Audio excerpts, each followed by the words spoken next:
चलते हैं अपने नेक्स्ट क्वेश्चन 2.8 की तरफ। What would be the shape of a speed time graph of a body moving with a variable speed. इस question में आपसे वेरिएबल स्पीड के ग्राफ की शेप पूछ रहा है। हमने जब भी स्पीड टाइम ग्राफ या फिर डिस्टेंस टाइम ग्राफ पढ़ा तो इसमें हमने 3 केसेस पढ़े हर बार, या तो हमने पढ़ा रेस्ट का, या फिर यूनिफॉर्म मोशन, या फिर वेरिएबल मोशन। अब वेरिएबल स्पीड का ग्राफ आपने बताना है कि उसकी शेप कैसी है। तो आपको मैं बताता चलूँ कि इसकी शेप कुछ यूँ है कि आपने स्पीड टाइम ग्राफ में अपने वेलोसिटी और टाइम को लिखना है, यानी कि v से वेलोसिटी भी स्पीड कह सकते हैं।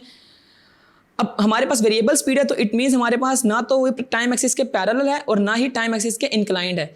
इसकी कुछ शेप कुछ कर्व सी होगी कि हमारे पास फॉर एग्जांपल कि जो हमारे पास टाइम है, फॉर एग्जांपल हमारे पास यहाँ पे 0 था, यहाँ पे 2 है, हमारे पास यहाँ पर 4 है, यहाँ पे 6 है और यहाँ पे हमारे पास 8 है। जबकि हमारे पास जो वेलोसिटी है वो यहाँ पे 2 मीटर्स पर सेकेंड, 4 मीटर्स पर सेकेंड और 6 मीटर्स पर सेकेंड है।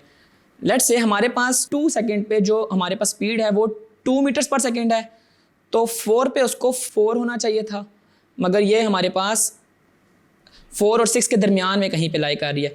और सिमिलरली 8 पे अगर इसको 8 होना चाहिए था, अगर यूनिफॉर्म की केस की बात करूं। अब हम वेरिएबल के केस की बात करें तो इट मीन्स हमारे पास 8 पे जो वेलोसिटी है वो 6 मीटर्स पर सेकेंड के इक्वल आ रही है। तो जब भी हमारा ग्राफ टाइम एक्सिस के पैरेलल ना हो या फिर इंक्लाइंड ना हो, कोई कर्व सी शेप हो, तो इट मीन्स वो वेरिएबल स्पीड को शो कर रहा होगा।